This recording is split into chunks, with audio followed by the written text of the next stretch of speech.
पाणीपुरीचं नाव काढलं की आपल्या तोंडाला पाणी सुटल्याशिवाय राहत नाही. गोलगप्पे, गुपचूप, पाणीपुरी, पुचका, बत्ताशे, पकोडी, फुलकी अशा विविध नावांनी जगप्रसिद्ध असलेली पाणीपुरी आज आपण बघणार आहोत. चला तर मग सविता किचन क्वीनमध्ये तुम्हा सर्वांचं स्वागत. आज आपण पाणीपुरीचे तिखट पाणी आणि गोड पाणी बघणार आहोत. पाणीपुरीमधील स्टफिंग आणि मेन म्हणजे पाणीपुरीचा मसाला तो कसा तयार करायचा हे आज आपण या व्हिडिओमध्ये बघणार आहोत. त्यासाठी व्हिडिओ तुम्ही अगदी शेवटपर्यंत नक्की पहा. सुरुवातीला आपण पाणीपुरीचा मसाला बघणार आहोत. त्यासाठी इथे मी 1 चमचा जिरे घेतलेले आहेत. जिरे सुरुवातीला थोडेसे भाजून घ्यायचे आहेत. गॅसची फ्लेम लहानच ठेवायची आहे. अगदी थोडेसेच आपल्याला जिरे भाजायचे आहेत. त्यानंतर त्यामध्ये 4 लवंगा, 10 ते 12 मिरे आणि 1.5 इंच दालचिनीचा तुकडा घालायचा आहे. हे थोडंसं भाजून घ्यायचं आहे आणि थंड करून घ्यायचं आहे. असा पाणीपुरीचा मसाला तुम्ही तयार करून ठेवू शकता आणि गरजेनुसार वापरू शकता. मसाला तयार करण्यासाठी इथे आपल्याला एक मिक्सरचं भांडं घ्यायचं आहे. ते स्वच्छ आणि कोरडं असलं पाहिजे. यामध्ये हा थंड झालेला मसाला घालायचा आहे. यामध्ये आपल्याला अर्धा चमचा आमचूर पावडर घालायची आहे. अर्धा चमचा साधं मीठ घालायचं आहे. पाऊण चमचा काळं मीठ घालायचं आहे आणि मिक्सरला याची बारीक पावडर करून घ्यायची आहे. होता होईल तेवढी याची बारीक पावडर करायची आहे. इथे आपला पाणीपुरी मसाला तयार झाला आहे.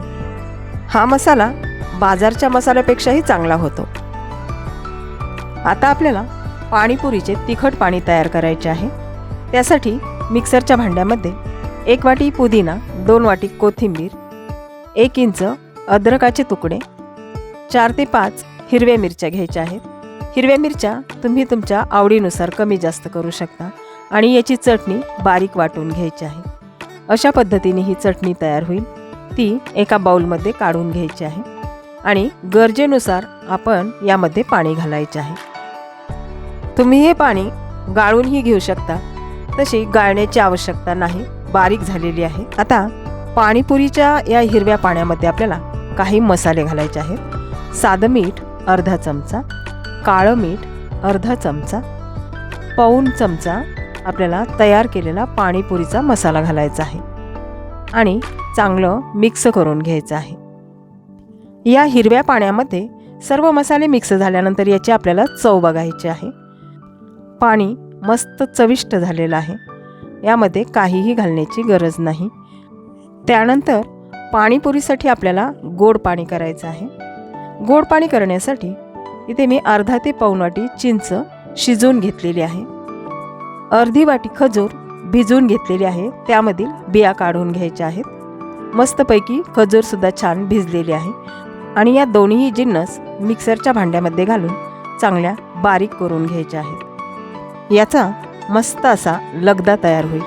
त्यानंतर एका भांड्यामध्ये एक चाळण ठेवायचे आहे आणि चिंच खजुराचा कोळ चांगला गाळून घ्यायचा आहे. म्हणजे चिंचेमधील काही काडी कचरा असल्यास तो निघून जाईल आणि चिंचेचा कोळ मऊसूत तयार होईल. चिंच आणि खजुराचा कोळ काढताना चमच्याच्या साहाय्याने हा असा काढून घ्यायचा आहे. पूर्ण निघाल्यानंतर यामध्ये आपल्याला थोडं पाणी घालायचं आहे आणि गाळणीमधील सर्व कोळ काढून घ्यायचा आहे. घरी पाणीपुरी करताना आपला थोडासा वेळ जातो, परंतु आपल्याला मनसोक्त पाणीपुरी खाता येते. आता चाळणीतील राहिलेला चिंचाचा कोळ सगळा काढून घेतलेला आहे. तो चांगला असा दाबून घ्यायचा आहे.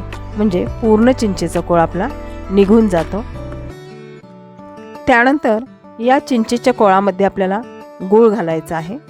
आपण खजूर देखील घातलेली आहे, त्यामुळे गूळ आपण यामध्ये 1 वाटी घालणार आहोत. गूळ मी किसून घेतलेला आहे.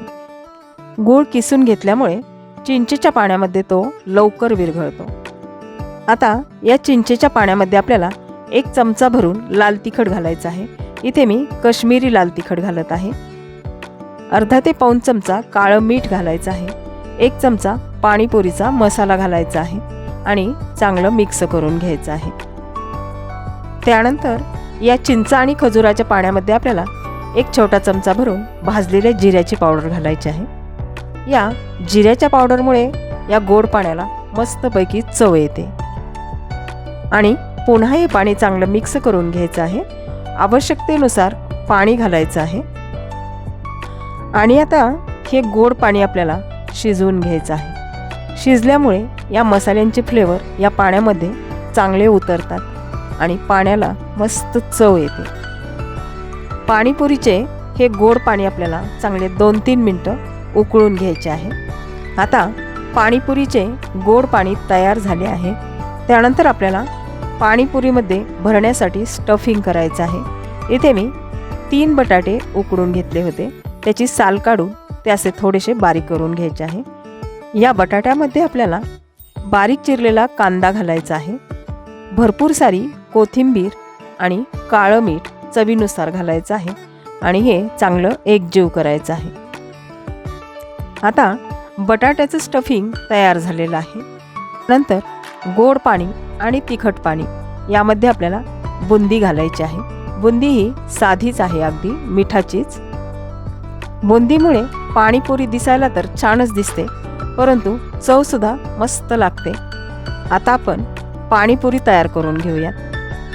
एक पुरी आपल्याला हातात घ्यायची आहे. तिचं वरचं आवरण थोडंसं तोडून घ्यायचं आहे, म्हणजे तिला असं छिद्र पाडून घ्यायचं आहे. त्यामध्ये सुरुवातीला बटाट्याचं स्टफिंग भरायचं आहे.